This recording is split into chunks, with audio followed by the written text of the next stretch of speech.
Damn. It just is. It do be like that, as my art director would say. Second, bitches. Failed connections.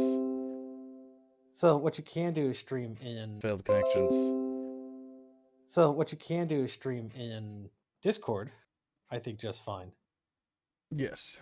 I'm So if going you to wanna cut do a that Discord signal hangout. and see if Yep. that works. I'm just seeing if them fixes this. Yeah. Yeah, drop rate is just ridiculous. I'm gonna message me programmer. Sweet man. Like, hello, me Binsky. How are you? It doesn't look any better. Hold on. Well, actually, just give it a bit. Yeah, we'll give it a sec. We'll give it a sec. We've been having some issues today, Chatfish, for those who hear us. Many fish, one bucket. That's true. Let me actually turn on the volume here on the channel. We are. We are dropping frames. I don't know if we're dropping too many, but we are dropping quite a bit. Watching that number climb. I think this might be serviceable for the stream. Okay, we'll do this stream at the very least, and then I'm going to run an investigation, but the Andromeda stream might be on hold.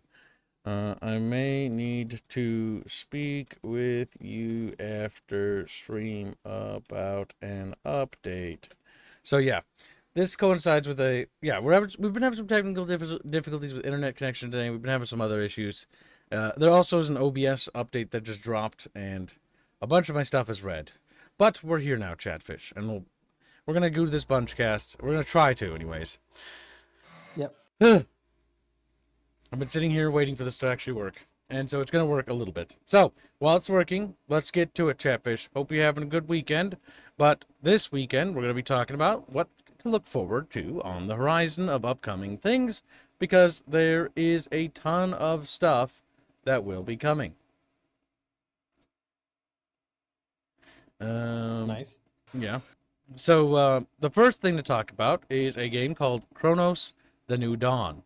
Now, I'm not going to be playing any footage because that would cause all sorts of issues.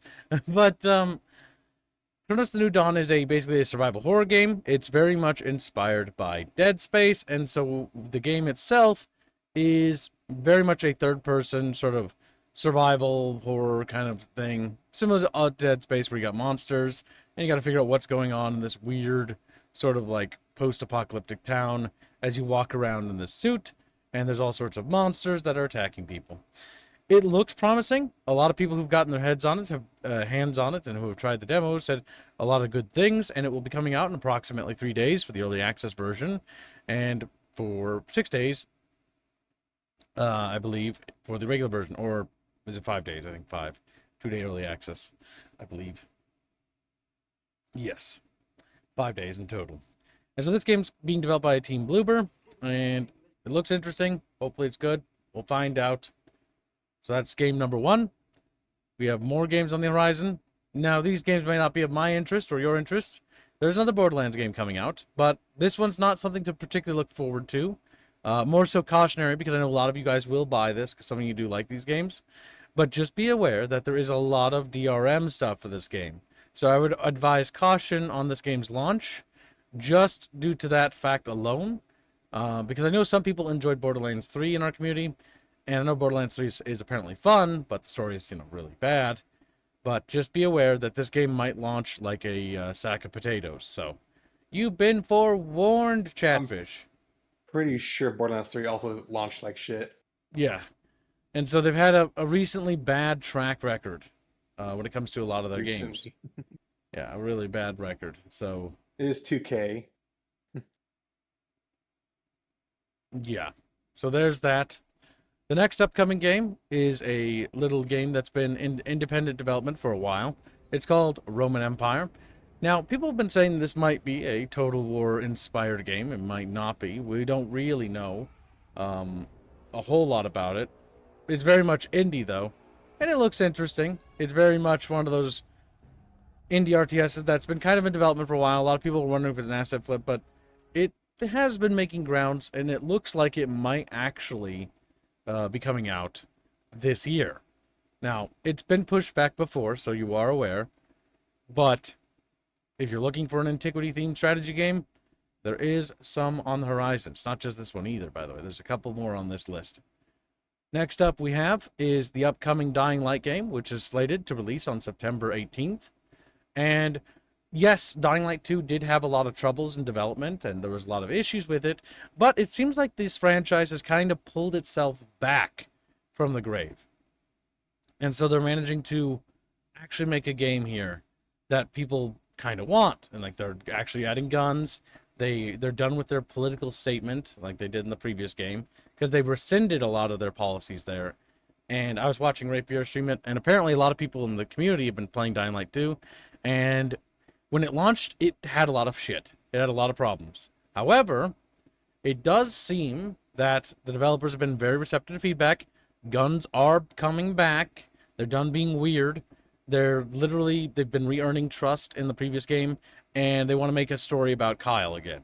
So, yeah, you'll get to see our brainlet idiot protagonist Kyle return as he waddles all throughout the apocalypse as people scream his name.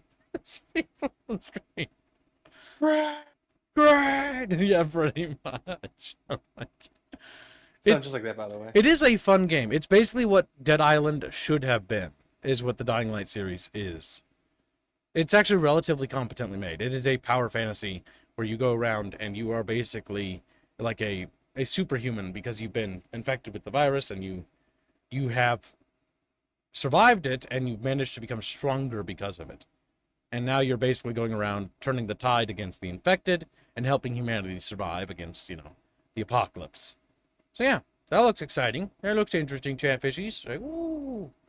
And next up we have is one that I'm actually really looking forward to, and this one's called Jump Space. Jump Space is one of those games that looks really, really, really good. Now, yes, you're probably wondering why it's not called Jump Ship anymore. That's for legal reasons. Apparently, there's an IP already called Jump Ship, and they were basically threatened that they'd be sued, so they switched the name to Jump Space. So, yeah. It's a good game. To be fair, it's not the developer's fault. They probably just didn't know, honestly. I think the Well, thing is, that's usually the case. after a certain point, there are so many games out there. It's like inevitably you're going to run into one where it's like, oh, that name's already taken. Okay. Yeah, like Cataclysm.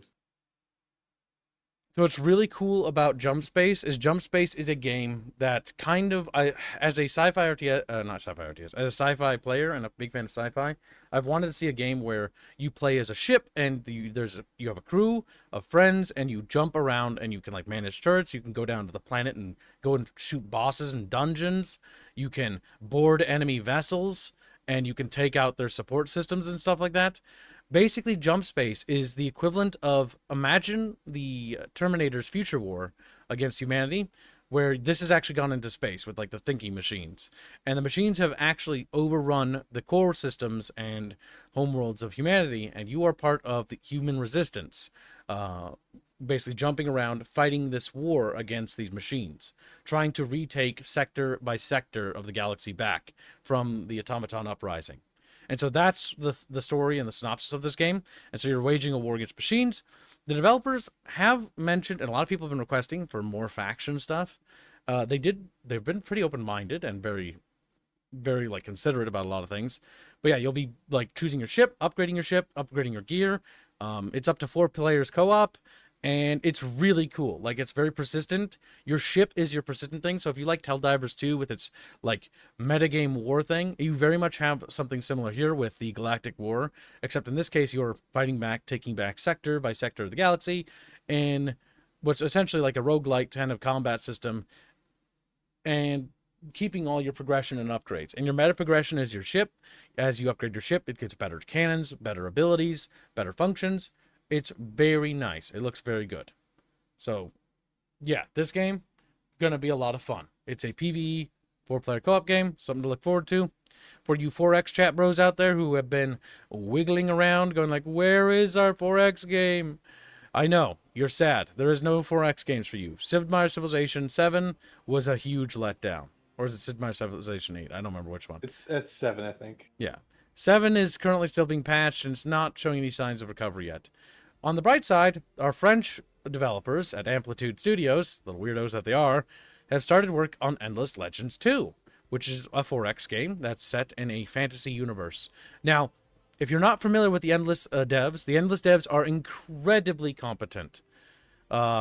Like, they probably made one of the better 4X games of the recent years with the Endless Space 2 series, and people really like Endless Space 2, spreading humanity throughout the stars and exterminating all Xenos. So yeah, you'll get to do that here in a fantasy world where in this particular version of Endless Legends, like, the entire narrative is that the oceans are sinking, and as the oceans sink, I don't know why they're sinking, more land is revealed. So basically what you had is like a massive, like, flood, and civilizations are built up on these large, like, peaks of mountains, and then as the water and sea level comes down, you'll be expanding your civilization, trying to claim as much territory as possible. I'm not sure what the end game is that they're going for here. I'm not going to talk about it if I did know, because the part of the special thing about these games is the world building and storytelling, because the art for this series has always been spectacular. They have a fantastic art team. So yeah, you've got a nice new 4X game to look forward to in September 22nd. There is a demo available, so if you want to try it, you can try it right now. New 4X game to look forward to. Next up we have is a boomer shooter kind of style game called Slipgate that I've been keeping my eye on. It's slated for the third quarter of this year, developed by Madness Studio. And it just looks like a lot of fun. It's sort of like a throwback to the sort of like Quake style games, and it looks interesting. And whenever I see these kind of interesting sort of throwback shooters for people who want that kind of game, this might be kind of up your alley. So there you go, chat. You can give it a shot. Give it a look. These are pretty self-explanatory, so if you're not familiar with what a boomer shooter is, it's an older style shooter game where it's very much a power fantasy of you going around and slaughtering a ton of demons or monsters or aliens or whatever.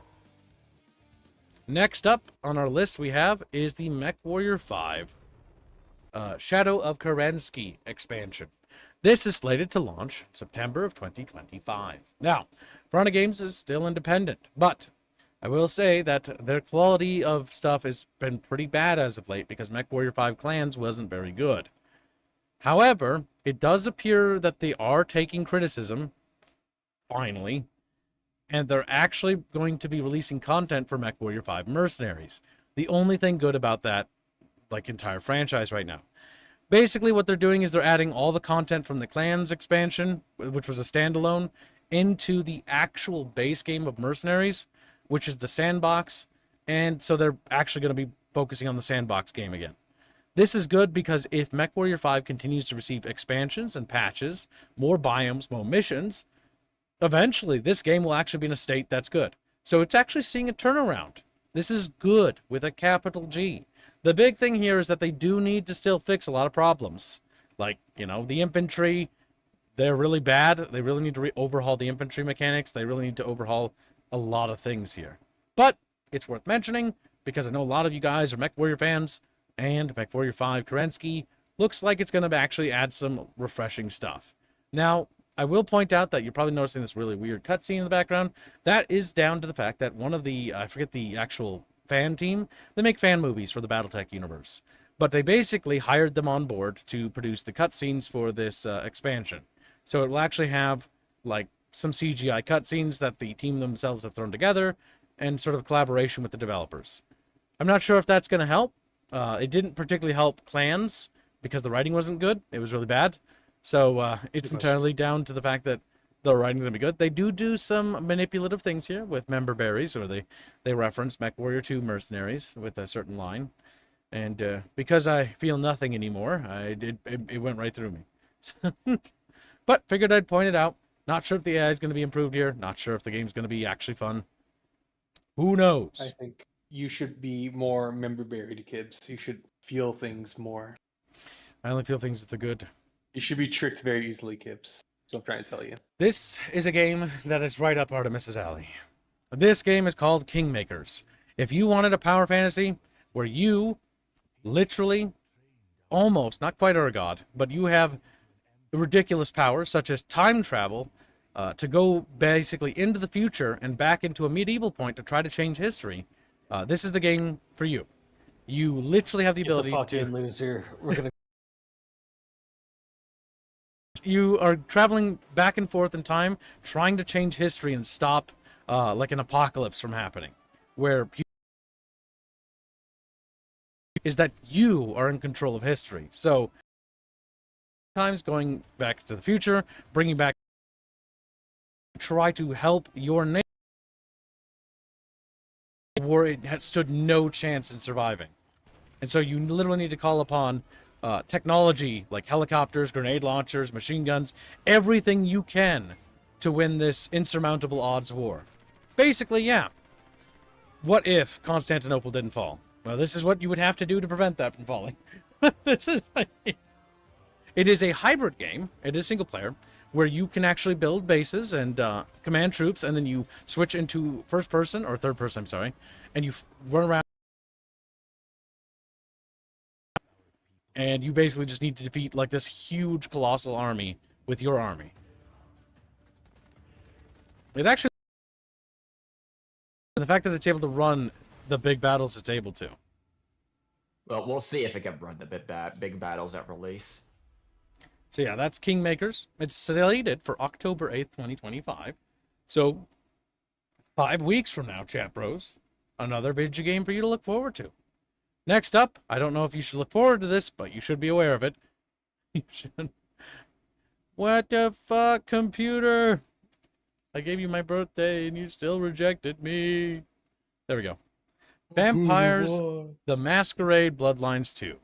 This is the sequel to one of the most iconic RPGs in human history. Vampires: The Masquerade Bloodlines, which is an RPG that has an incredible story, one of the best stories in RPGs, but it has some of the worst gameplay ever imaginable. It flopped for a reason. It flopped for a reason, but it has an incredible story in which some of the decisions you make are so... like, the characters in it are just so colorful and rich, right? There's a sequel coming out. For those who don't know, this game has been in development hell. Absolute development hell. And it's being published by Paradox. Paradox Interactive has been doing a phenomenal job in the grand strategy games scene. They have basically popularized a genre that should never have been able to be popularized. And so they're doing incredibly well right now. Now, one thing I will point out with Paradox Interactive as a publisher, they do a fantastic job of supporting their games and building up a loyal community, but they've never done well with publishing smaller games in general.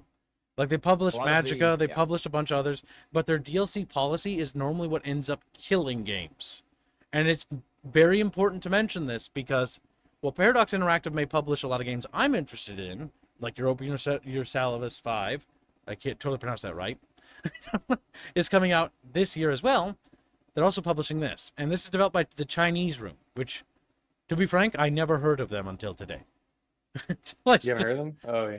Oh, what do they work I was on? gonna say, I'm pretty sure they're infamous in other areas. Oh no. Yeah, they are infamous, and it is worth noting that when it was announced that the developers were taken away from the old developers or previous developers to this developer, they advertised them as a reputable developer. Yeah, they have a reputation, not a mixed one at best. Yeah.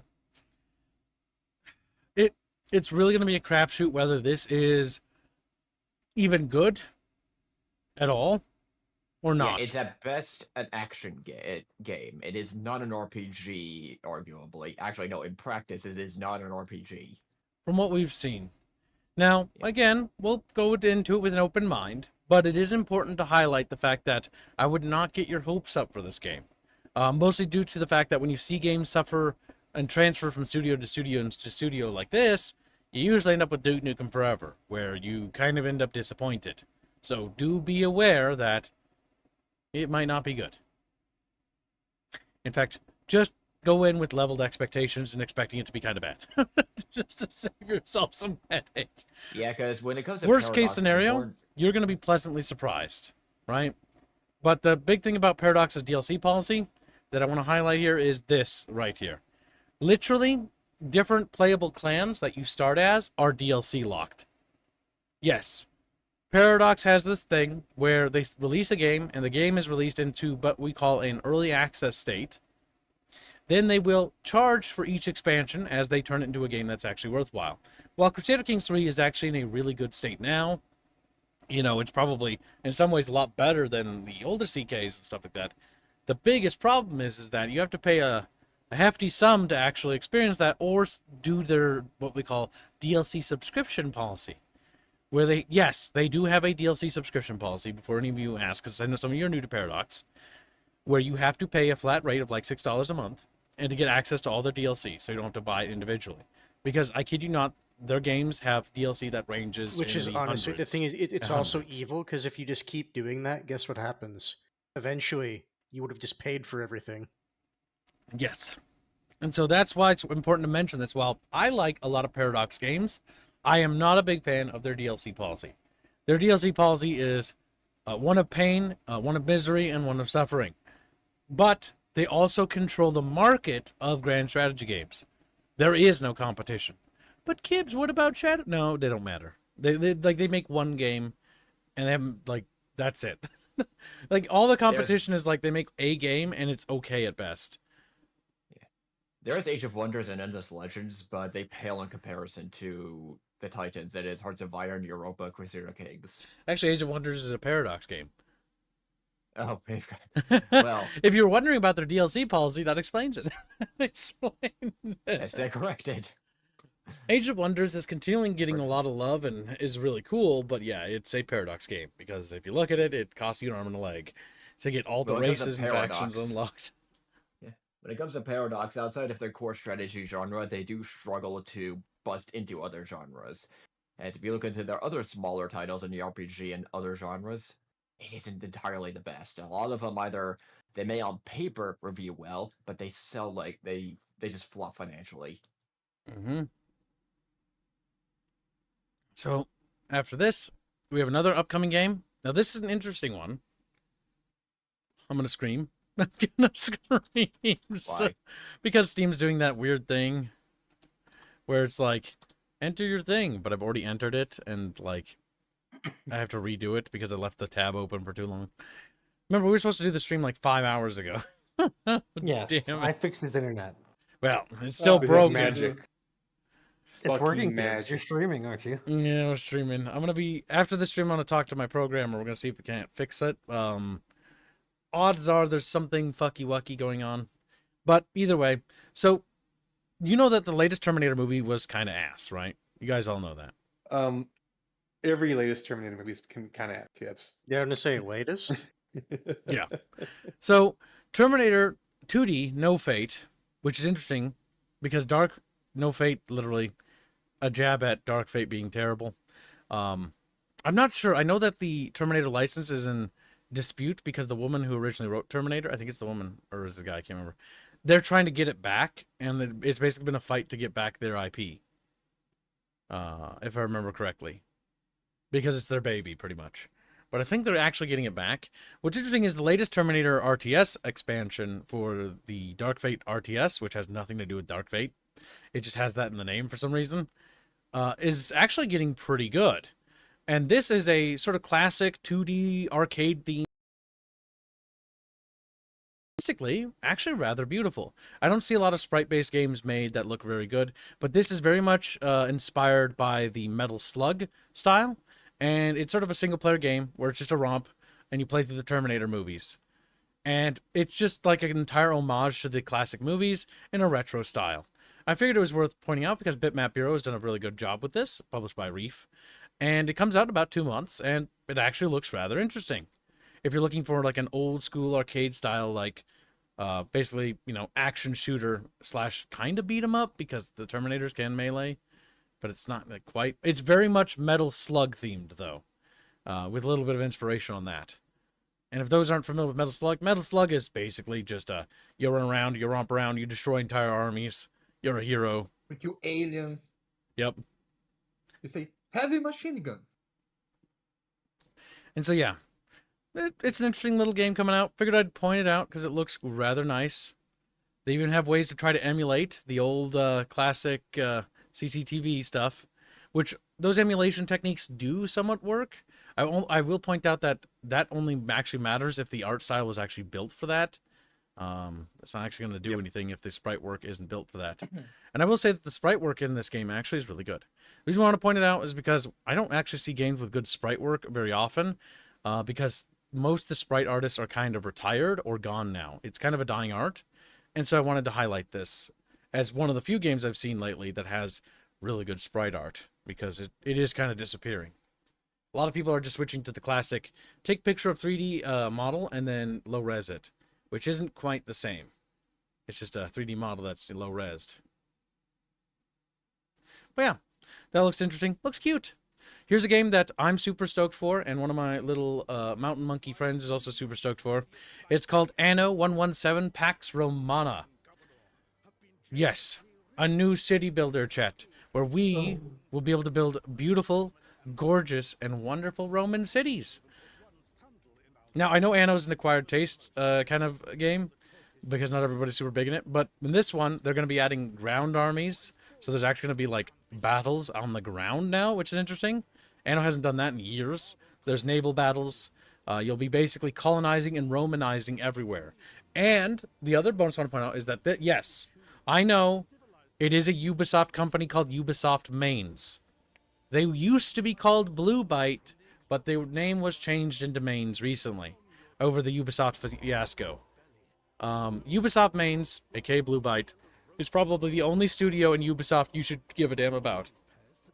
A, the people that work on it are actually really cool people. B, it's one of the few Ubisoft properties that has managed to stay faithful to itself. And so it's worth mentioning. It just looks really good. And yes, you get to literally teach the savages Enlightenment and Romanize them.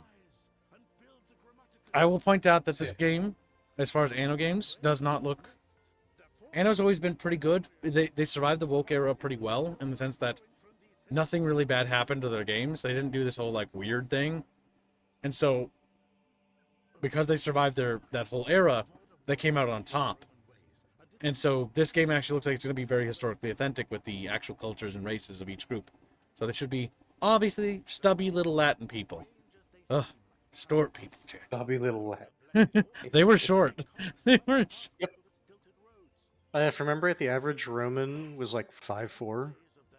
Yeah, they were stubby little guys. Stubby little guys. They're No, pocket meat in their pressures. diet. They were the manlet. Angry little manlets roaming the globe. Yeah. Little manlet gang rise up. Don't let them tell you that short kings can't accomplish anything. Look at what the Romans did, my dudes. Short kings can. Yeah, a ladder helps, but But yeah, this city builder looks really good. It's one of the most gorgeous and beautiful city builders I've ever seen. Normally very flavored with culture and stuff like that. Anno 1800 was really good. And so, odds are, Anno 117 is going to be very good as well. There we go. Next up we have is a game called Pax Autocratica. So Pax Autocratica is sort of like this, I'm not really sure what to call this. I was looking up and researching games for things for you guys to look forward to, and this game's kind of weird. I'm not really sure what to make of it, but it was an interesting looking game. It is single player, and you are basically building a authoritarian little machine society. So I'm not sure if it's like a third person action strategy game or what, but it looks interesting. Totalitarianism is not oppression. Yes.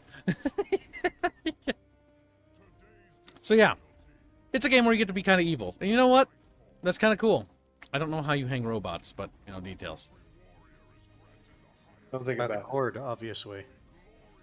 Just look at the symbolism and Look at the symbolism. So yeah, if you're looking for those classic power fantasy games where you got lots of power and stuff like that, here's another one for you. Being developed and published by the Multiverse. They do have a demo that is available for little chatfishies to try, if they so desire. But yes. if they so desire. Next game is Fragile Existence. It's another sci-fi RTS in which humanity is basically pushed to the brink of extinction and is basically fleeing from some sort of onset alien menace that's seeking to wipe us out. And so you have to go from planet to planet, trying to build up and basically resist in any way you can. It is another one of those strategy games that is very interesting, being published by Hooded Horse. They're putting a lot of faith into lots of little indie RTSs, which are actually getting off the ground right now. And this one's got a really interesting concept. So yeah, you got to deal with something like a Reaper level threat, where Right now, you do not have the strength to deal with it, but as you basically flee from system to system, planet to planet, gathering resources and building up little bases, your war of resistance gets more and more effective, and so you can put up and mount more effective resistances. You can build bases on the ground, you can build like your space fleet and stuff like that. There's space battles. It looks really interesting. Basically, it's yeah, if you ever wanted to live out your fantasy of being like a civilization trying to fight the Reapers, now's your chance to do it, chat. Wow. Interesting concept. Slated for 2025, but it probably will be pushed back. I will point that out. Gilded Destiny was a game I had. I'd spoken to these developers. They're pretty nice. They wanted me to cover it a while ago, but I actually ended up turning them down, mostly due to the fact that, well, back then they didn't have a whole lot to talk about. But they have continued to work on their game, and they've made a lot of progress. And they are super chill dudes. Gilded Destiny is basically another one of those strategy games that's sort of set in the Victorian period, the changing of times, technology, resources, knowledge, trade, exploration, stuff like that. And so if you're interested in another Victoria game, but you weren't really happy with Victoria 3, and you're looking for some more grand strategy games, this one, I have been keeping my eyes on, has actually come a long way, and looks like it's actually going to be making it into a pretty presentable state here. Like, it's come pretty far. And so if you want to play in the Victorian era and play a strategy game set in that period, here's another game for you by Aquila Interactive. And again, you're going to notice a theme here. Hooded Horse, taking investment risks and publishing it. So we'll have to see how that works out.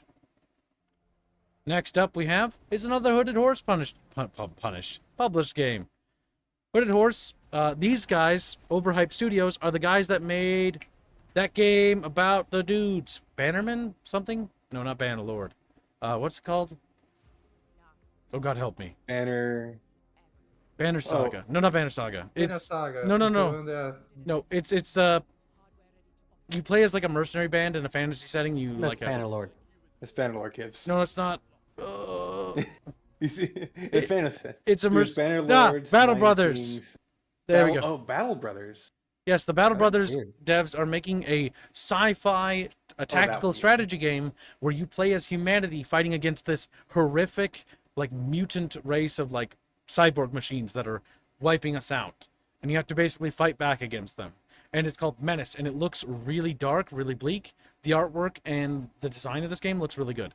Very much Aliens, Colonial Marines inspired, fighting against, like, these horrific monstrosities trying to basically hold back an extinction level threat from humanity. It looks really good. It's published by a studio with a very good reputation for strategy games. So, or not published, sorry, developed by a studio that has a very good reputation for the strategy games they've done, for being known for very brutal tactics kind of games. And so this game probably going to be pretty good. So this one's worth keeping an eye on. I really love the sci-fi theme. I like And the chunky mech. yes, it's got mechs, it's got like futurism The one stuff. that was running, it looked like a chicken over there. Did you see it? Yeah, I saw. I saw Beano, you little Beano. You little Beano. Fine, I'll make it bigger. But yeah, there's like a Strog race in this one, which looks kind of cool. There's that little mech thing. I like the art style of this one. Damn, he's dead. Dead. Rip. Boop. I don't know how that looked video footage wise. I'm sure that looked spectacular. I'm sure that looked...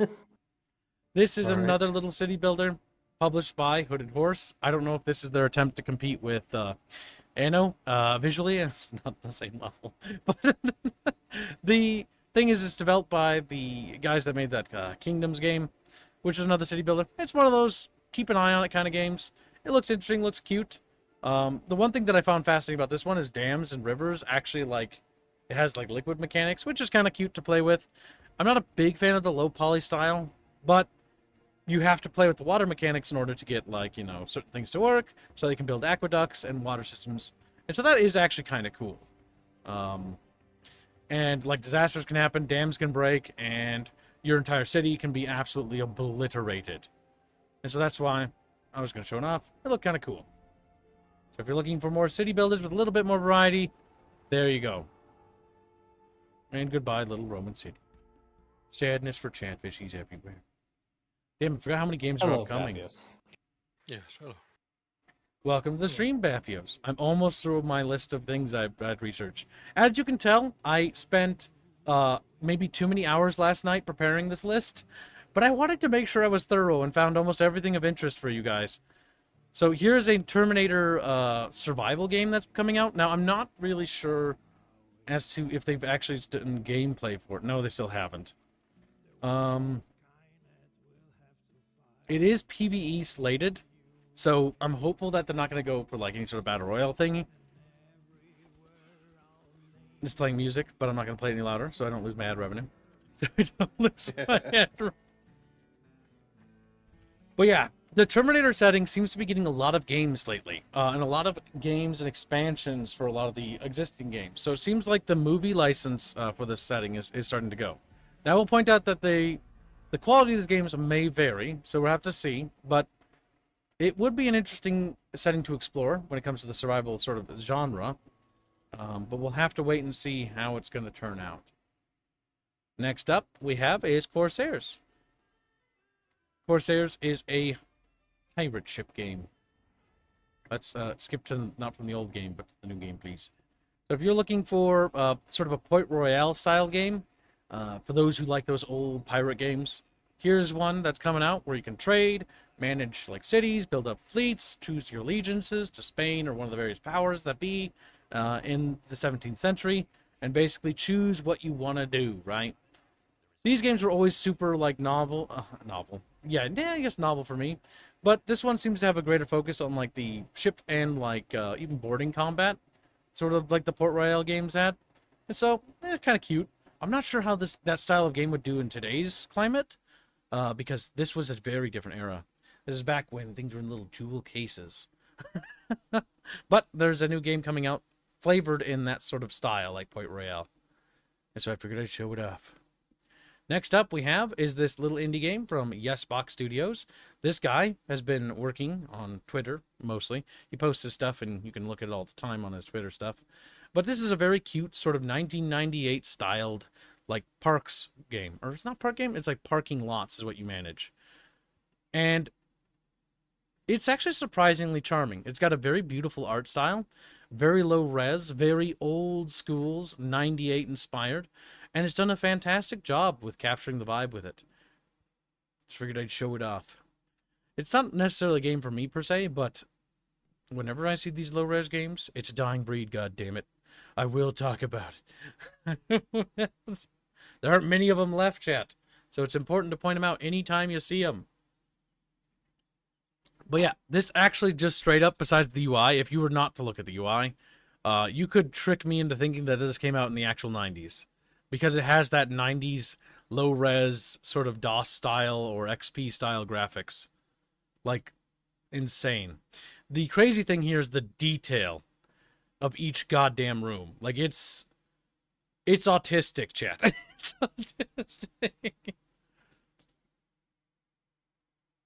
Oh no, is the parking lot a different dev? No, I think the same.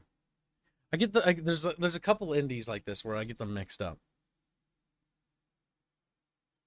That car just sort of shifted over that lane fucking wildly, chat. All right. Next up we have is Strategos. Strategos is a game that's coming out that's not a Total War game. I'm going to say this right now before you get your little goddamn hearts disappointed. Strategos is published by Microprose. Yes, they're back. They're not really the same Microprose of yesteryear, but they basically resurrected themselves. Because somebody who was super invested, a rich person basically, hated the fact that Microprose died and basically brought them back. So this game is basically a simulation game that simulates ancient antiquity battles in real time, and it sort of plays like a board game. So, but in real time. So it's more of a simulation. It's not very much Total War. You're not going to see things like unit mass or things like that. You're going to see more simulation things here. And so for those of you guys who are super autistic and like that stuff, this is going to be for you, chatfishes. You might really like this. So give it a shot. Give it a look-see. Full Fathom is a game that if you are scared of underwater things, you don't play this. It's a 3D underwater submarine explorer sheet to explore your terrors. There's a demo currently. Enemy of the state? Do you like Roaring Twenties flare chatfishies? Do you hate enemies of the state? Like we hate. This is a I feel game. nothing but hatred. It's sort of like 1920s-esque flare. Do we have any gameplay footage here? I was going to show you. An error occurred. Well, that's lovely. Nope, we only can use the screenshots. This one's a twin stick, isn't it? I'm pretty sure. Yep, twin stick shooter, not a tactics. Here's a 1920s-esque sort of like flare, gold, booming 20s. It's got that Roaring 20s architecture, Art Decoism. Twin stick co-op game that you can play with your friend and buddy and do like heists and stuff in. It's got action, it's got violence, and it's got spookiness. It also has a really nice style to it. So if you're looking for a friend to play local, there you go, little fishes. They're not gonna like that one. I opened up all of them, but some of them I knew I was gonna skip past. Now this is a game for all my Eastern European chatfish out there and the Polish guys. Heroes of Might and Magic. Really calling him out. After's like Polish mentioned. Heroes of Might and Magic It's World War is II. finally getting a new game. Look, Wait, Baffios. Heroes of Magic? Yeah. I know. How do you feel about this? Nice. I can ask you because you're Polish. It's alright. I mean, the graphics a bit mobile-y, but I like the cartoonish style, but maybe it's just because I like color. the mechanics are. Give like shiny colors and it makes them feel better. I actually like this art style because it's not Warcraft style. I hate Warcraft. Yes, it's colorful and stylistic, but it isn't Warcraft. World of Warcraft ruined everything Warcraft to me. No, but I have no actual nostalgia. But I know that a lot of chat bros love these games. And so here you go, chat. An upcoming one called Olden Era. It's coming out in 2025, and it's published by Hooded Horse. Now, this is important to note, because originally it was just going to be a Ubisoft published game. Ubisoft is slated as a publisher, but Hooded Horse is as well. So, for those who are skeptical about Ubisoft being involved, Hooded Horse, if you guys know, Hooded Horse generally is a little bit more lenient with the developers and allows them to pursue the more classic things that they would. So, this is an interesting development. You should take interest in this if you are a fan of these games, because this might actually be something you're really looking for. DNA test is Dragonclaw. I'm going to close those because I don't have any opinion on them. There we go. Pathologic 3. These games were never particularly for me. But I know a lot of you chat bros like these esoteric games. They're getting a third game for the Pathologic series. And it's coming out in 2025. Something for you to look forward to. This is a game Bucky showed me. Hold on. I got to get through these. Okay. We'll speed run them, I guess. Yes, Bucky showed me this. It's, as you know, Disney lost the Mickey Mouse sort of style of art, and this is like a boomer shooter Mickey Mouse style art. It actually looks, artistically speaking, really cool.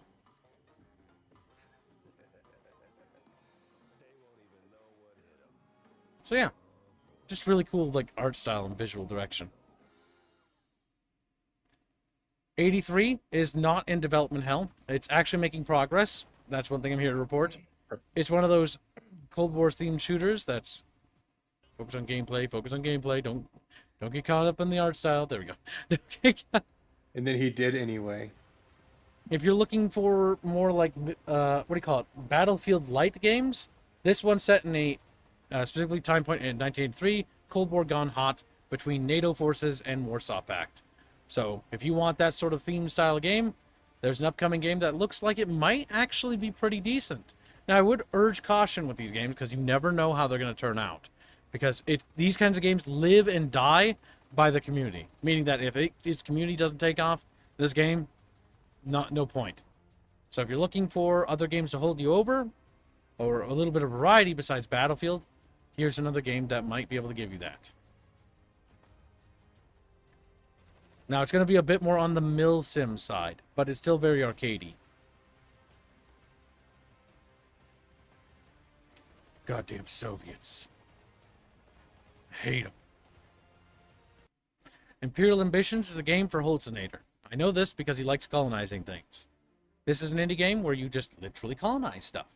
It's a very, very old school design game. But yeah, if you like that sort of age of colonial expansionism and colonizing savages, here's a cute little low-res game that might be able to fill that little void for you chatfishes. I can see the end! I can see the... Capital Command is a throwback to... It's another Hooded Horse published game. It's a throwback to another game called the Jupiter Incident, I believe, where you command like these big ships and there's a lot of like systems and stuff, and it looks really interesting in terms of like all the subsystems. It's very much focused on a sort of level of realism, just very interesting visuals. Again, we'll have to see more to see how this comes along, but another game to slap on your wish list for those of you space strategy game enjoyers. Next up I have is a game that I can skip, honestly. I can... Okay, nope, I have weebs in my audience. Blake, where are you? This is for you. Here's a game called Motor Slice. Weeb. It's an indie game that's been in development for a good while. It's basically that one game called Mirror's Edge, but weeby. There you go.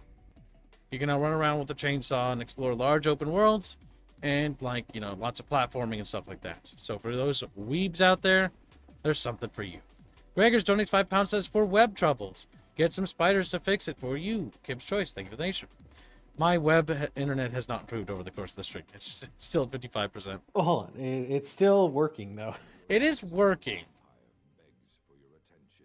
I think what we're going to Not do good. is we're going to do an after-stream hangout after this in the Discord instead of doing what we would have done, which is do the Mass Effect given thing how like your delay. internet is being Yes. special, it's for the best. They can still, you can still monitor Streamlabs too, right? You don't have to have YouTube. I'm just realizing that I shouldn't have done as much Technically research speaking, as I yes, have. that is true. I shouldn't have done it. Oh, Should have done what? I did too much research. I I don't know overkilled what you're it. talking about. That means I don't have to do shit. Sometimes Yeah, I feel like exactly. I don't have to do. I don't have to do a goddamn thing. This is great. Alliance of actually, the kids, Sun. from now on, you do this. No, Alliance of the Sacred Sun is a strategy game that is ancient as fuck. It's getting a new game. They recently released the original, like 90s or 80s version, whatever the fuck it is. It's on Steam. They did that, and they're also putting out a new version of it, which I'm not sure if it's going to be good or great. It seems like a lot of people who like that, who are really old, like the old one. So if you're looking for like autistic sort of sci-fi, like 4X sort of turn-based strategy games, there you go. It seems like a lot of sci-fi people are going to be eating really, really, really good this year, by the way. So you guys are in luck. Here's a game for my other autistic group of chatfish. Commissar Frederick, your time has come. Yes, Europa Universalis 5 is coming this year. This is one of the bigger Paradox games, and one that I have fond memories of because I just enjoyed colonizing pings all the time. It was always fun seeing the Aztecs and playing as the Spanish and just beating their beloved dog piss out of them. This is the game of bullying. This is the game of sadness. Europa Universalis is basically set in... They changed the time starting date to 1337 or 1330s, which is a weird time point to choose because the original one was set in like 1410 or 1440. They basically added a century's worth of time to this. This is a big deal for historical people like Kip, because if you want to save the Byzantine Empire has the possibility to be saved now. It did technically before, but it was very fantastical, because it was like a city-state more like anything else. So yeah, you're in the point in which that was about to tip over. So that's actually interesting for me. I'm not a big fan of the visuals. I think they look a little floaty here, but these games are about their mechanics. Very vibrant and bright. That looks so bad. Visually, I can't even get over. I think this is the latest version of the Clausewitz engine, which every one of their games is running on. The one thing that's weird about it is it just looks so goddamn colorful. It's kind of weird. Like, there's no grittiness to it. I always liked the grittiness of the old Paradox games. But yeah, this is a fun Paradox game. This is one that I would recommend a lot to newcomers. Women enjoy this one, weirdly enough. Women. Enjoy this. Disgusting. You can play as pretty much any nation in the globe, and it basically covers the 13th century all the way to the Napoleonic Wars. So The birth of My Beautiful Nation takes place in this game. It's actually got a whole mechanic for it, which is really fun. It's why if you really enjoy playing as America, you start as Britain, you colonize America, and then you secede. Or if you want to play as any of the New World You nations, can, if you remember it, you yeah. decide basically which one you go with. or and you something like switch that. over, and it's really fun. Same goes for like Brazilians or Mexican. Like what you can do in this game is you can just basically like as you play the game, you fight your war for independence, you break free from yourself, and it's one of those really cool time periods to cover because it's gonna have the late medieval, it's gonna have Renaissance, it's gonna have fucking colonial, and it's gonna have the Napoleonic, which is a really awesome breadth of time to cover. So it should be a lot of fun. Do I have to give it 3 years like CK3? You probably do. Now, it's worth mentioning that these games always launch like a basically pre-alphas. Warning you in advance that it's going to launch, and it does look like Victoria 3 quite a bit, and that's because it's on the newer Clausewitz engine. The Clausewitz engine is the engine proprietary to Paradox for their grand strategy games. It's the latest iteration of it. Oh my god, don't read that, Bucky. No! And Bucky read it anyway. So, what is it? Nah. Also, yes, you do have Streamlabs to get through after all this. Artemis never responded my DM. Dan. Hold on. Am I supposed to? I'm almost respond to done. what you send? Last game. Oh my god, I missed 2. Holy shit! You missed 2 kids. You gotta do those. Kingdom Come. This is my kingdom come. This is my kingdom come.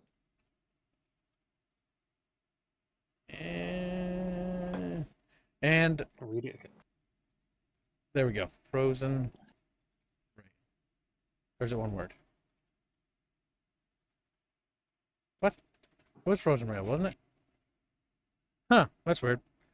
Oh well. I'll be able to find it this way anyways. Kingdom Come Deliverance 2 is getting a big expansion. This is a game that I do want to come back to. It's gotten a couple already. It's got Brushes with Death, which didn't get the best reception. It's just basically a couple side quests. People were wanting it to be a lot bigger. I think one of the issues with a lot of the expansions so far for KCD2 is that they're actually just too small, and people want bigger expansions. But the next one is focused on Legacy of the Forge, which, if you thought you could exploit the economy before, you will probably be able to exploit the economy even more now, as you can basically create your own forge in Kettenberg, or Kittenberg. I don't remember the name of it. Gutenberg. Is Squiddy's city. Yes, you can build your own forge, and you get your own home now, and there's like a whole career path to actually be a blacksmith now, which is really cool. This game is one of those games that's very much fun, and it's one of those games that I've been sitting and letting it collect expansions, and oh my god, I forgot the other thing. Yeah, and it's looking interesting, and it's a good game to go back to. Indiana Jones has a new expansion. Indiana Jones as a stapler. So the Indiana Jones game surprised, I think it surprised all of us, Bucky, wouldn't you say? Yeah, I don't know. Yeah, it was I actually did. really good. It was surprising. No, like even Bino, he says he doesn't know. We assume that with the signaling with the character's hair, like style and shit like that, that it was going to be bad. But it turned out to be a secret good game. This is actually Okay, good I because thought we were talking about gameplay. The gameplay was kind of what I expected. it's actually pretty good. So Lucasfilm's games is basically dead at this point. But this game actually being good might actually bring back Lucasfilm's game as like a studio. Now Machine Games did most of the work here. But yeah, they're basically releasing Todd Howard of all people. Somehow. Gibbs, you have to see something nice about Todd Howard. Also, this game has the blueprints of the Riddick game in terms of its DNA. A lot of the Riddick game devs' legacy actually continues in here. So I only have one speed. My speed is literally in the DNA of this game. So yeah, new expansion focusing on uncovering the mystery of the giants is basically coming out for this game. This game is really, really good, and I fully recommend getting it whenever you can. The Indiana Jones game is actually good. Then we buy the expansion, and it's just him stealing the diary of that one big guy. You know, I hope so. I mean, this whole game, like, I was genuinely surprised how good this was and how much it felt like an Indiana Jones movie. You felt you will like a never new get movie, yeah. yes, you will never get an Indiana Jones movie. All right, that's never gonna happen. But what we can get is these more indie stories in the universe of Indiana through video games. And the voice actor who played Indiana here, or Indy, did a phenomenal job of sounding like him. Like, I it's really only good. have one criticism, feedback that I would give about this game. I felt that the story was good, but like my issue is that like because it felt like a movie, it like I think that instead of being so long, the game should be a little bit shorter and have more I like hate instead you. of being no, because no, you No. understand what I'm saying. Like No, I don't. I don't care. it was just like The one big thing movie about stretched too much, you know. Like, yeah, that's my well, criticism. your criticism sucks in It's this not made game. for you. Because guess what? I was sad when I beat this game. Genuinely. I didn't want the ride to end. Each area was fun to explore and had lots of story to it. The exploration was fun. The puzzles, I think the puzzles were a little too easy sometimes. And sometimes some of the puzzles were like oh my god, it was like, what the fuck? Like it's all of a sudden hard. The main story puzzles were easy as sin. Some of the side puzzles were like very drastically different. I think that the big thing they could learn here is puzzles. They really need to come up with a middle design road, and the fact that the companion character wasn't actually the worst thing ever. Oh my god, I thought she was going to be. I thought she was You going to can be, tell. but she actually wasn't. Yeah, you could tell that the devs were heavily restrained. Yeah, the Indiana Jones game actually turned out to be a really good game. It was, yeah, even Blake is saying Beano is wrong. Yeah, so the big thing with this game is that I really enjoyed the whole journey as somebody who played it, and each section felt really good. And when we beat the game, I was genuinely sad because the story was over. I really, You wanna really keep playing the want game. this game to get a sequel, but this game was fucked because of this $70 price tag thing. Yes, when this game goes on sale for like 30, 20 bucks or whatever, a more appropriate price. I mean, 40 bucks is a really good deal for this. This game I highly recommend because this is one of those games where I think it's going to be, people are going to look back at this and be like, this was really good. It's a shame we didn't get another one. And that's going to happen here. Because this game didn't do particularly well in sales. It might get another one because the critics and the player base really liked this game, like genuinely. And for a big budget release, 89%, that's nothing to sneeze at. That's very good. I really, really hope Machine Games makes another one. And I really hope that they continue to rein in the more extreme elements of Machine Games. Because I will point out that, yes, there are extreme elements inside Machine Game Studios. They made the new Wolfenstein, but they were remarkably restrained in this game. I like how all the Brazilians are like in chats like throwing Beano under the bus. Like I don't care. I don't care about their opinion. Like we should they send. can do I care about whatever their they want. opinion because I agree. We should send Albine to Paraguay. Yeah, so we finally get a non-woke Indiana Jones game, right? I wouldn't say non-woke. But We get a non-woke Indiana Jones game where it's just good old Indiana Jones doing Indiana Jones stuff, being the hero, getting the babe, literally, and it's perfect. My only complaint is like they need to keep expanding the combat system. The melee combat was good. The range combat was actually the weakest part of this game, but the hand-to-hand combat was solid. Like it felt fun beating the shit out of people. The whip was cool. It's a fun game. I do recommend trying this. I don't recommend it for $70 though. And yeah, it's about 30 hours of gameplay. It does have replayability. There is a new expansion coming out, but $70 for 30 hours is not good enough. But either way, next up and finally, we're almost done. We have 2 games to get through. Bear Trauma. Whoa! Oh my god. New expansion comes out. And it got delayed to 2026. When I opened this up, I swear it said 2025. God damn it. Either way, this is adding the ability for us to have our own harbors and stuff like that, so we can actually capture territories, and you can embark in the actual warfare. It's expanding on the warfare mode, the ability to build your own harbors and stuff like that, so you can actually build bases. really cool stuff here. Genuinely awesome. But now that I know that that's not coming out for a while, I'm just going to go ahead and click on the developers and stock them. Frostrail is not this year either. Damn. Frostrail is another game they're working on. Keep an eye on it, but that's all I have to say because it doesn't come out this year either. But I want to pay $60 for a shorter game, says Indio. Damn. All right. If you think I would pay $60 for a game, you're kind of tired of it. Okay. Actually, $60 was the normal price for like a decade and a half. I never Keyword paid it, was. Yeah. Back in my day, video games were sold at a discount at Blockbuster. I never said So, to make the. Back No, in they my put the discount day, at the bazaar. Now that we're done with Jesus. all the upcoming games, I gotta keep going. Hold up a second. My upload speed, is that green? Check it. No frame rate loss? Don't worry, kids, it'll get bad soon. Hold on, let me check. Hold on. Is my internet finally good? It's been like bad like all day. Hold up. I'm gonna do a speed test. This won't dox me, right? There's a speed test. Action. Yeah, no, it just Yeah. says it's Minnesota, right? Yes, it will. No. Alright, well, I guess. Don't. My stream deck is broken. I tried pressing the button, but it didn't protect Kib. Alright, I'm gonna check. I'm checking my speed.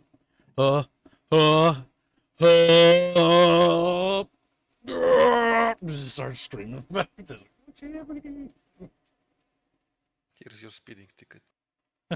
The police just shoot me. I mean, Yet again. would you shoot you if you heard what you said? Oh my god, my speeds are looking good. That's 60 megs up. That's what we need to see. 60 megs is what it should be. You know what would be funny, Kibbs, is that it's only like this because you've been streaming for like an hour or so. And so it has to rev up.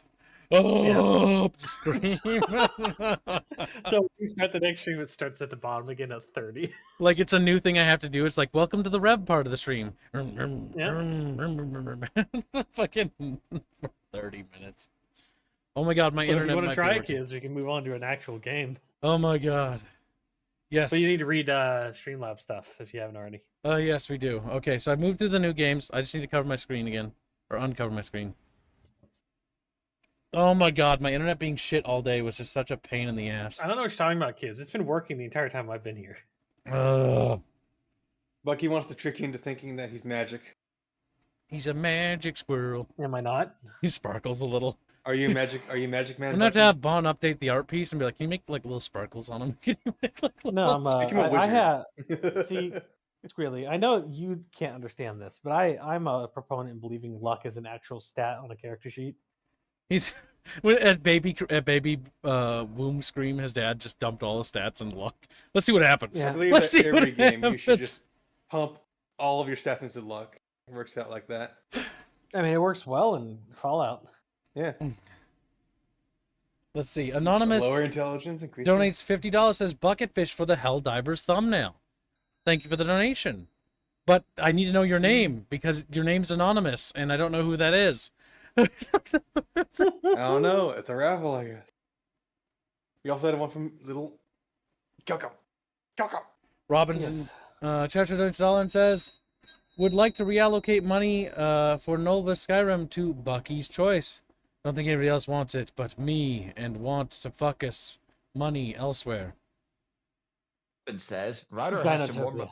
Oh, you fucking monster. Okay. Dinotopia. Oh, okay. That game's He's just trying. ass.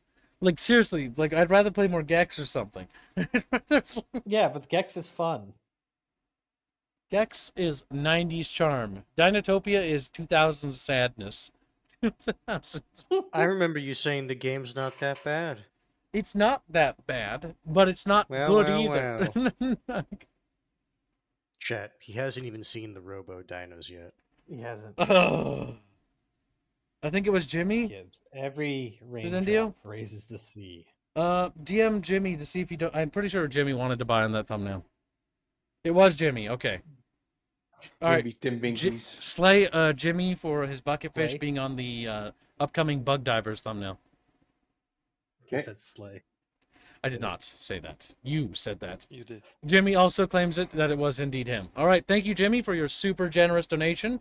Your I also chatfish. claim that it was me. Jimmy's just staring at you like side eyes. It's like, what are you doing? That's mine. It's You like- know, for a moment, I was gonna write Jimby Stibbingies into the fucking sheet. It's just But back he's at not 20 called FPS. that. Yeah, my frame rate's dropping again. No, that's fine. It's my upload speed. It's just not going to be stable today. Yeah, but Wait, it's stable what? enough. Do That's you the know important why thing. this happened at least? No clue. No, I- if he did, he wouldn't be sat around for fucking ever. I kept checking on it every hour. Yeah. Yeah, the weird part is I'd check on it and then it'd be stable, and then I'd run a second chest and then it would be unstable. Chest. Chest. Yep, you'd run a second chest. It's just How for many chests do you whatever have, Chris? reason, it's just not No, apparently at least 2. good today, and I don't know why. Well, if you don't show your screen to us kids, I think it's stable enough. Yeah, I think we might be able to stream a game. We'll try. But maybe we'll do something instead of doing Mass Effect Andromeda. Maybe we'll do Mhm. something a bit more throwaway-ish. No, you got a your NCR stuff. You could do an Old World Blues. Hearts of Iron is probably the most stable fucking strategy game in the market because nothing Yes, visually it- happens. Correct. It's just a map game. It's just with numbers. Big That's okay, number. Gibbs. I ordered a ton of Popeyes, so I'm good. You're good to backseat my empire as usual. Mm-hmm. Off a ledge. Off a ledge. No, Gibbs. The last patrol won. He's That's a, probably the only one you actually succeeded in that's true. because I don't count the house one because you didn't finish it. That's also true. All right, maybe we'll do some Old World Blues, I think. Also, Fuzzy, what did you have for today? You actually got the thing, so we should actually at least get through yours. Yes, since I can see your screen, it's the updates to the latest debaking and censorship by payment processors. The latest one, as Yinglis also helped keep me updated on. The PayPal is now outright freezing assets, which in my opinion is borderline theft. In this case, it's a UK developer, where if you look at the acceptable use policies, and Section 10, mature audience content, where they're saying that any adult content in entertainment, whether it's video or video games, they don't allow, even if it's legal. And there's also a double whammy problem in the UK, as anybody's been following this, with their online censorship bill, or age requirements, it's censorship. They're also cracking down on all this adult content. Or yes, they're trying to make sure underage people can't access them. No, that's not what they're trying to do. And according... And what's even... Because if you look under the UK, specifically UK acceptable use policies, they also state, when it comes to adult mature audience content, it's the exact same thing. And unlike in the US, where there is legislation, executive orders, and power plays being enacted to try and force these payment processors to treat them like utilities, where no, you don't make the determiners of what people can and cannot do with their property. The UK, well, adult game creators are just out of luck, as 80,000. The amount is £80,000 in earnings withheld. The legal term is freeze and withheld, but when you look into the legalese, the developer doesn't even know when they're going to get this money back, and this is the money, as the developer stated on Reddit, that the developer was going to use to pay the taxes. Now, the silver lining is he may get this money back for the simple fact of you're denying the UK government money, but on the other hand, UK government doesn't really care. Now, why is that, Fuzzy? Why don't they care? Because the UK government is... What word can I use as YouTube friendly? Just inept, incompetent, it doesn't care, tyrannical. Every government is incompetent, tyrannical. But in this case, there is no legal repercussion, as the parliament just is backing up in a way.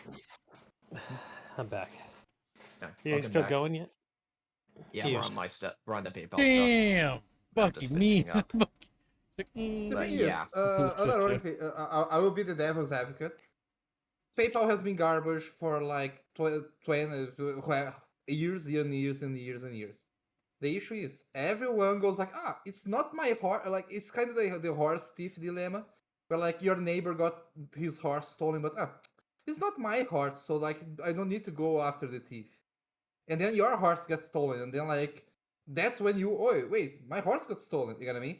This has been going on for years, and no one tried to do anything to change it, and it was affecting normal people too, because they use these rules to, like, for example, you open a PayPal and you try to send like your mom some money in another country, or like, or you try to buy something, or you open a business, a normal business, and they pay you through PayPal, and you get, and they use those rules to withhold your money for like for months, up to sometimes, and they are using that money to gain money, get more money in investments and stuff. That money is not there being used for nothing. That money is being used by them. You know what I mean? The issue is that people just rested on the laurels too much, and now this problem is explode. This is not a new problem that's exploding. This is an old recurring problem that now it's being brought to light again. Now that like other problems are appearing in the same industry, so like that's why I always advocate people to go like, you see a problem, you don't let it fester. You need to be kind of like, okay, you need to fix it like fast, because I knew that this problem would explode one day, and this is it. Like, I feel sorry for the guy, but like, it is what it is. In UK and Europe, you're, to put it bluntly, screwed for the mid to long term future. In the US, there's actual stuff being done about this, and we have a lot more leeway to actually do something about this. As in the US, those terms of service means nothing if it breaks the law. Of which, for a lot of these payment processors, you can definitely make the argument that they are. That a lot of them are pulling outright deceptive practices. We saw this with Visa and MasterCard, where they're making one public statement, but they're outright deceiving in those public statements, because if you look at the fine print in their terms of service, they're stating something and acting on something completely different. So, in the Europe and UK, well, you have really no repercussion. Yep. There's nothing we can do about that, sadly. So, I mean, the federal government has already signed an executive order yes. warning the banks and payment processors that they cannot fuck with shit. Yes, there are Um, 3 power plays. There was what you said. There is a fair access to banking legislation, if I pronounce that right, and you even have the Small Business Association and other NDOs, non-government organizations, that are starting to make plays of, hey, you're not allowed to do this. So there is actual power being utilized in the U.S., as Artemis pointed out. Mm-hmm. Yeah. Well, I mean, when it comes to this stuff, like the reality is that the only thing you can kind of do is be vocal, and try to push for resistance. The big problem here is that what they're doing is unethical, incredibly so, but it's gonna be down to actual like the government has to get involved. Yeah, there's one of 2 things, and in the U.S. we have more hope because under the current business environment where deregulation is happening, there is actual some hope of alternatives to actually develop, and never underestimate a lot of these corporations' willingness to try to undercut each other and go after each other's businesses. The problem with the payment processors is the way for the longest time regulations were set up, and I think Hans made this point in a previous Bunchcast. It is horrifically expensive, and in a way, there are a lot of regulatory barriers that, if you even talk to the banking sectors, they outright say this. Yeah, a lot of our clients that want to grow and everything, a $500 fine can actually make or break a business. How do you try and grow in an environment like that? Yeah, no, I mean it's genuinely true. Like, what happens? Then you just insert the Omni-Man meme. You I don't. mean, so the reality is like what happens? Let's put the proverbial shoes on our little selves, right? What happens if we lose access to payment for 1 month? We cease Gibbs to gets operate. evicted. Not only do we cease to operate, but like, well, I don't know if I get evicted, but because my family would step in, but I literally fall through what we call the safety net, and then I don't fall through the safety net. I fall into the safety net because my family will have to bail me out. I'll have to be bailed out by my family. Don't worry, kid. I We'll have a lot of I know. negotiations going on. I know. But this is like this stuff I'm talking about. Like that's what would happen to me, right? And so now that I know that that's where my position is as a small indie creator as well, that means that everyone else who's a small indie creator is in the same shoes. Now, what happens if you don't have a family to help you out? Like my family will step in and help me. I know that. I know I'm good and I'm safe. Yeah, chat. What if your family hates you? But yeah, what if you don't have like a big family? What if your family's been hit really bad with economic times? My family has, but we managed to recover, right? What happens to them? What happens to them? They get fucked. And a lot of those little indie guys, they don't have what I have. I have you, Chatfish, who are very loyal. I have literally big, powerful friends. I have my family, and like that's like all my various nets, right? Some of these guys don't have charisma and maybe don't have like these big followings or maybe don't have like big friends or whatever like that. What do they do? There's nothing they can do. And that's the genuine scare there, is that these people are even like there's nothing to help them when that happens. And that's horrible. But all we can do is just advocate that people continue to push for positive change. And yes, it does appear that intervention does need to happen here because people's livelihoods are now not only at stake, but are being fucked over completely. I think you're missing a slight component, Kibbs. Go ahead. It's not enough that just PayPal will just fuck you over instantaneously by blocking your account. Mm-hmm. But you have, I don't know, you don't want to pull all your money and pay a large fee for the proportion of the amount. So you leave it all on PayPal because you do transactions on PayPal. They steal that money, thousands of dollars. Steal all of it. Yes. Yeah. I don't let it build up that. Okay, so as a content creator, I was advised to by one of my friends, whose name is Barch. He advised me a long time ago to basically, and I've stuck to his advice ever since then. But sometimes I don't get it right away. Like normally it's like 800, and I'll grab it as soon as it gets to 1,000. But because I live so close to the line, like even if it happened to me, that'd be bad, right? But yeah, so I always grab it as soon as it breaks over 1,000. I just grab it right away, and I know that's horrible. I shouldn't even have to say this. I shouldn't have to tell you to do that for other people who are artists, programmers, or indies out there. But just grab it right away, because they can freeze that, and not only will they freeze that, they'll never give you your money. Like you guys may donate to me and stuff like that, but they're just gonna take it away. Retroactively too, and they don't care. Yeah. For example, chat, I will give an example that happened to me recently. It might not always be malicious from the website or the other website. It might be incompetence, because a thing that happened to me both on PayPal and now on Subscribestar. They have shitty programmers, right? So they update their websites to justify, because one of the things that programmers do sometimes when they're shitty, they keep updating the website to justify having a job, and they keep causing issues in that website. So like sometimes I couldn't take my money from PayPal, and now Subscribestar I'm having to send them emails because they update the payment areas, and they either break or they cause issues when transferring the money. You know what I mean? So it's not always just the maliciousness; it's always incompetence. So you don't trust them. You can't trust them. Yep, you have to be proactive. That's why if you have a patron or a Subscribestar, set up the automatic transfer. The automatic transfer basically means at the end of each month, they'll send you the money that people have paid you through that system so that it's automatically being deposited. Don't let it sit there and build up. When I first started, I didn't ever transfer it out. And so we don't have a lot of supporters on like Patreon or Subscribestar. We have like 20, maybe 18 or something like that. I don't know.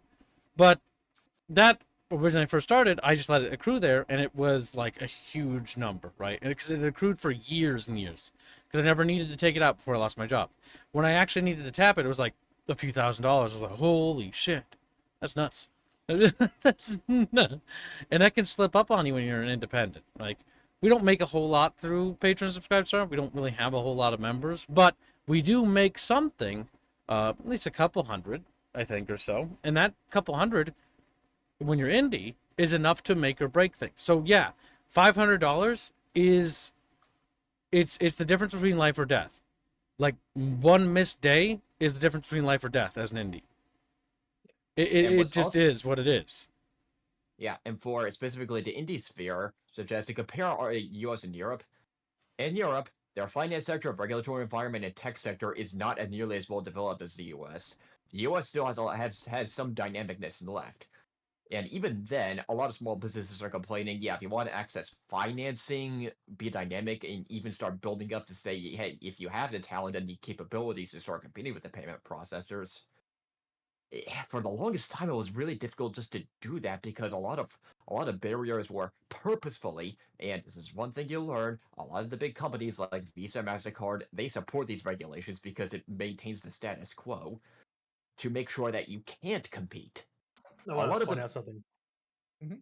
You're saying Visa, MasterCard, but behind that is Stripe, which is Oh the yeah, I payment forgot about processor. that. So Yeah. just continue on, but make sure inform people what that is. Yes. Closed lobbying happens, right?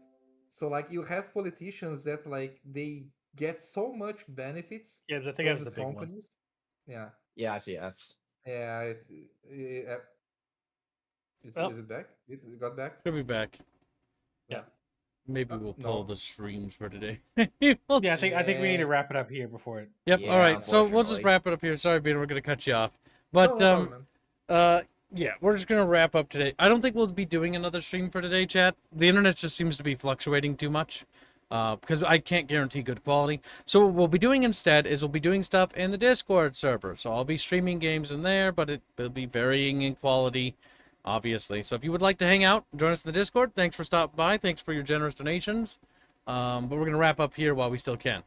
So no more streams for today. Well, hopefully tomorrow this will clear up, and I'll see you guys later. Goodbye.